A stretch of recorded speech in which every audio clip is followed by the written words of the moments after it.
Welcome to the Construction Site Supervisor Diploma. This program has 7 modules, and today we're covering Supervising Health, Safety, and Welfare in Construction.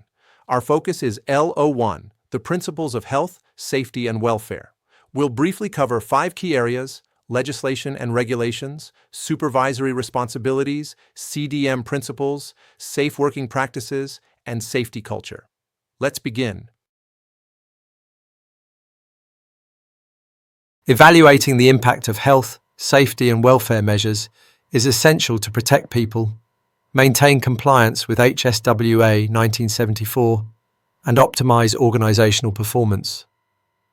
The aim is to equip practitioners with practical approaches for reviewing existing arrangements, identifying continuous improvement opportunities, and measuring effectiveness through audits, leading and lagging indicators, RIDDOR analysis, and safety climate surveys.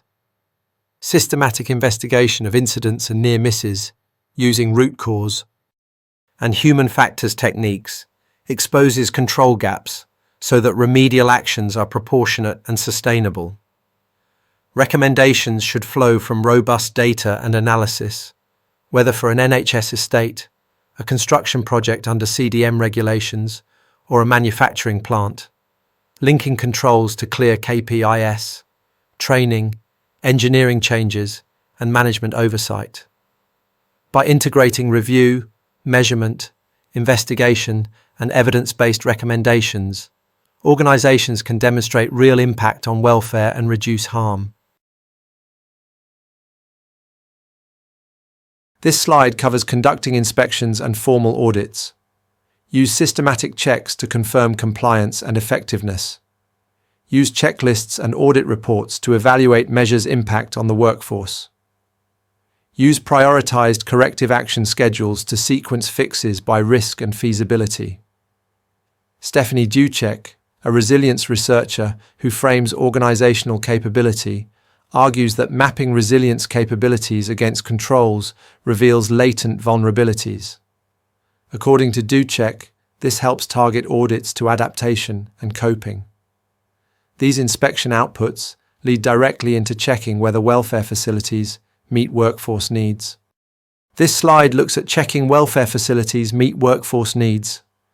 Inspect facilities for accessibility and adequacy. Assess provision against operational workforce demands and shift patterns.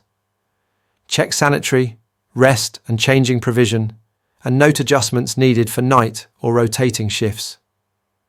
Julia Hillman and Edeltraud Günther, management scholars who study organizational resilience, highlight the value of continuous improvement from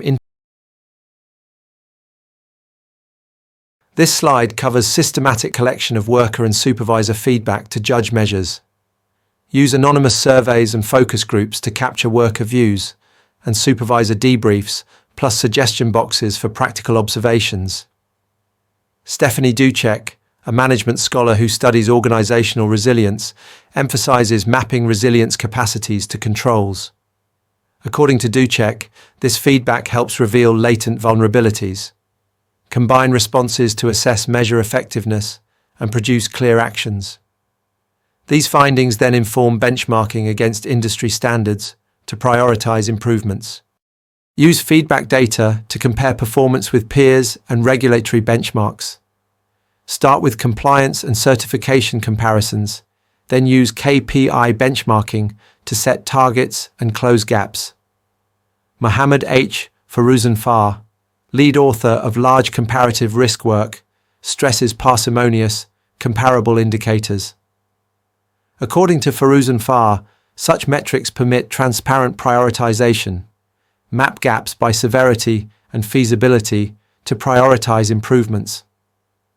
This links back to workforce feedback and audit outputs. Clear targets guide pilots of technological or procedural innovations aimed at improving efficiency and safety. Pilot innovations to test safety and efficiency gains before wide rollout. Try automation to reduce manual exposure and ergonomic redesigns or workflow changes to lower risk. Julia Hillman, an organizational resilience researcher, and Edeltraud Günther, a management scholar, argue that continuous improvement relies on integrated learning loops. According to Hillman and Gwenther pilots, plus feedback, close the loop use KPI targets from benchmarking to measure impact on efficiency and residual risk. Keep records to guide communication upgrades and reporting systems. Streamline incident reporting and shorten feedback loops to speed learning from pilots and routine checks. Use digital platforms for near-miss reporting and dashboards, and hold regular safety briefings to share findings. Mohammed Farhad Pirali, a researcher who critiques root cause analysis, and Mary Dixon Woods, a systems safety scholar, advise shifting from simple root cause stories to contributory factor mapping. According to Pirali and Dixon Woods, better reporting supports iterative learning. Link transparent reports to data systems so control adjustments for new risks can be reassessed. Continuously update controls when new hazards emerge and reassess residual risk after any change. Adjust PPE for new exposures and use temporary controls while reviews run. Kathleen Lewis, a researcher who helped develop international pesticide risk databases, highlights how standardized exposure and incident records strengthen causal inference. According to Lewis, such data guide targeted control changes. Stephanie Ducek, who studies organizational resilience, also recommends mapping adaptation capacities to ensure controls remain practicable. These steps feed into rigorous measurement and evaluation. This slide covers using performance data such as accident rates. As you can see in the slides, track accident rates and trends and calculate rates per workforce exposure. Use monthly and annual charts and incident frequency per thousand to show patterns. For parsimony and comparable indicators, Mohammed Firuzanfar led large comparative risk work, a major public health team, and according to Firuzanfar, used simple, comparable metrics to prioritize. Stephanie Ducek, a resilience scholar, argues map resilience capacities to exposure data findings, then feed audit and inspection reviews. This slide reviews compliance and inspection findings. As shown on the slides, summarize audit results and non-conformities and prioritize corrective actions by risk-used checklist outputs, audit reports, closure records, and follow-ups to show progress. Mohammed Farhad Pirali is a systems safety researcher and author, and according to Pirali, avoids simple root cause stories and map contributory factors to improve learning. Kathleen Lewis, who worked on international pesticide risk databases, stresses standardized records. These inspection summaries then inform monitoring of behavior and awareness. This slide examines monitoring improvements in behavior and awareness.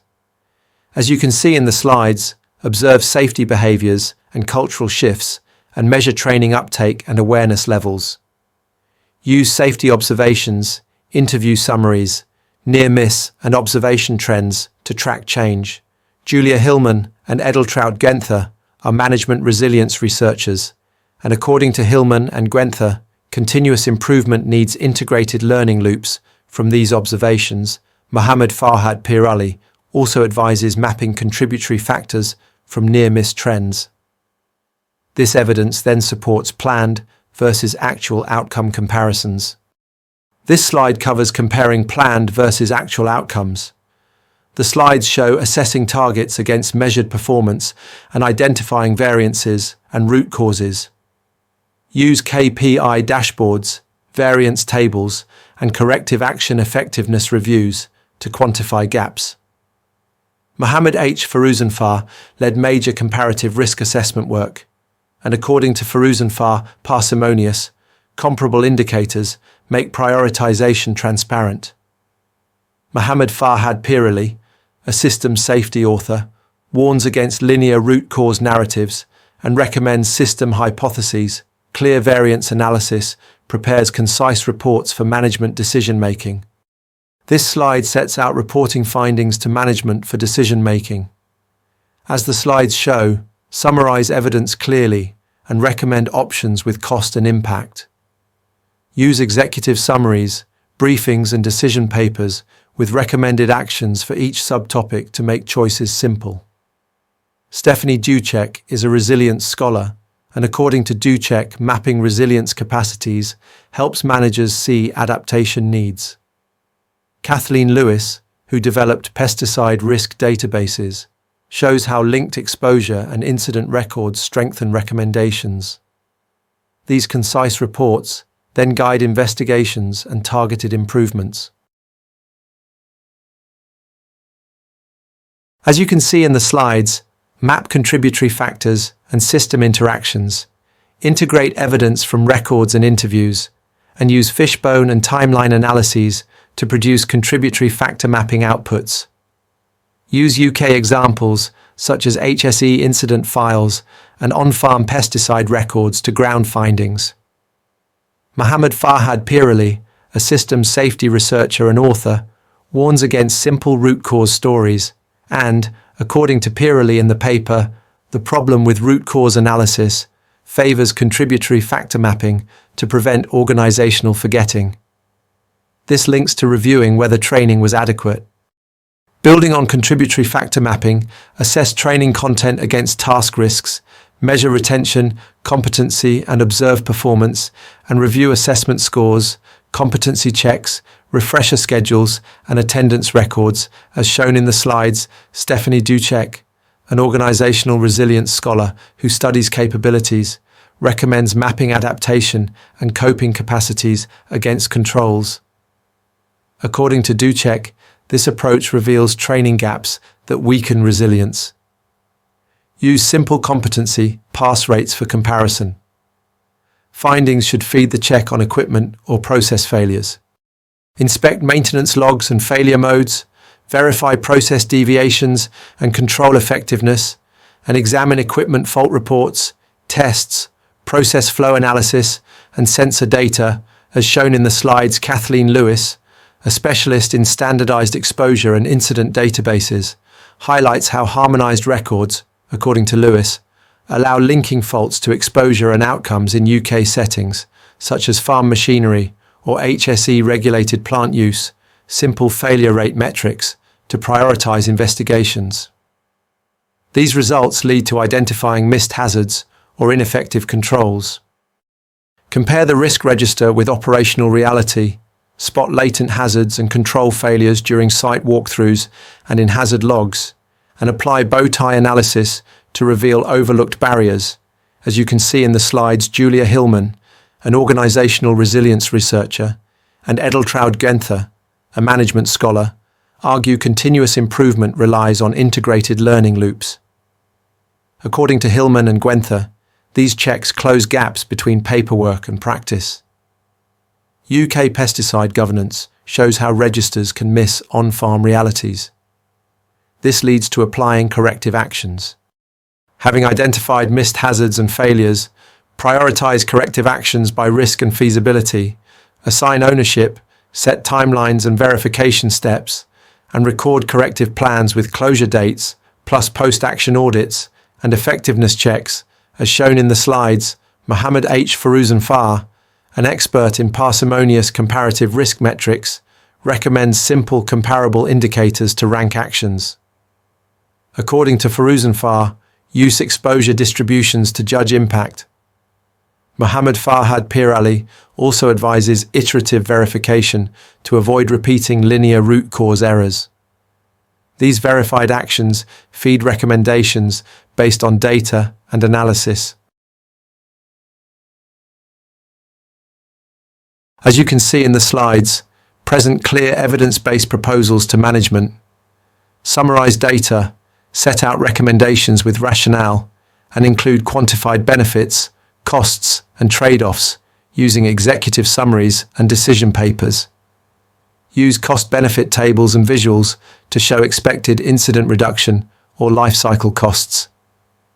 Stephanie Duchek, a resilience scholar who studies organizational resilience, and according to Duchek, mapping resilience capacities, clarifies need. Mohammed Faruzanfar, lead of a large comparative risk team, and according to Faruzanfar, use parsimonious comparable metrics.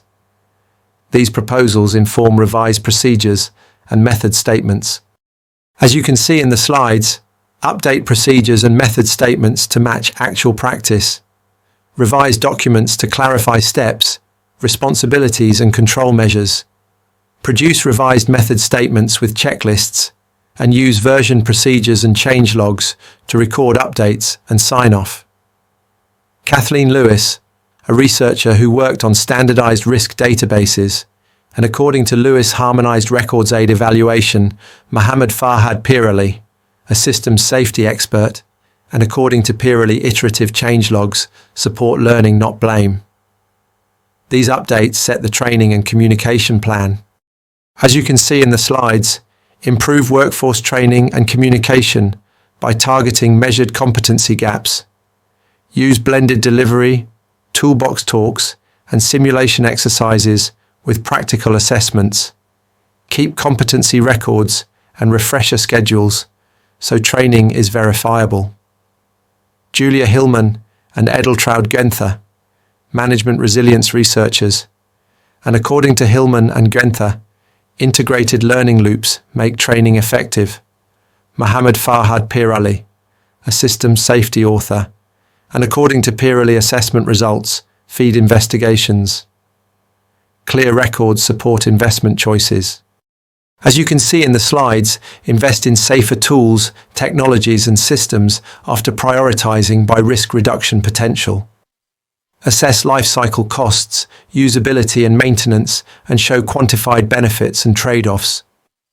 Consider safer machinery guards, automation, sensor systems, and fail-safe designs.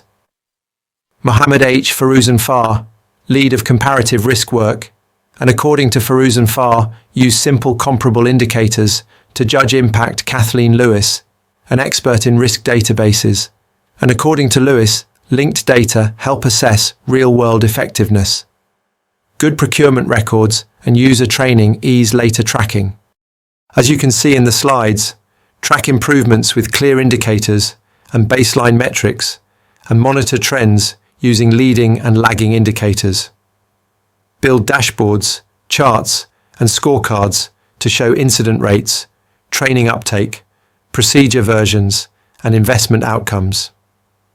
Stephanie Ducek, an organizational resilience scholar, and according to Ducek, mapping adaptation capacities to indicators reveals latent vulnerabilities.